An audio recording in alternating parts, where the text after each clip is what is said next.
আজকের ভিডিওটা তাদের জন্যই যারা জীবনটাকে পরিবর্তন করতে চায়।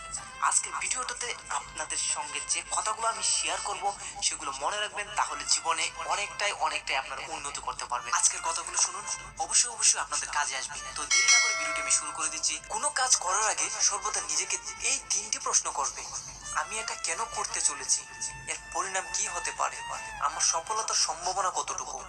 যদি ওই প্রশ্নগুলো সন্তোষজনক উত্তর পেয়ে যাও, তবে কাজ শুরু করো।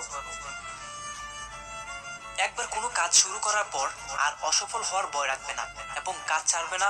যারা নিষ্ঠার সাথে কাজ করে তারাই সবচেয়ে সুখী। কোনো কাজ কালের জন্য ফেলে রাখা উচিত নয়।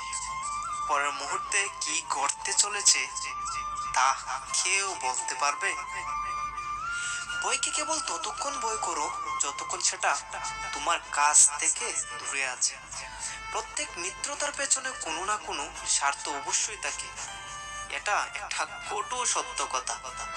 যে ব্যক্তি নিশ্চিতকে ছেড়ে অনিশ্চিতের দিকে ধাবিত হয় তার উভয়ই নষ্ট হয়। কোনো ব্যক্তির খুব বেশি সহজ সরল হওয়া উচিত নয়, কারণ সোজা গাছ সোজা মানুষদের প্রথমে কাটা হয়। অপরের ভুল থেকে নিজে শিক্ষা নাও, কারণ সবকিছু নিজের উপর প্রয়োগ করে শিখতে চাইলে তোমার আয়ু কম পড়বে। সৎ উপদেশকে আর্থিক মূল্যে মূল্যায়ন করা যায় না। সর্বদা চুপচাপ এবং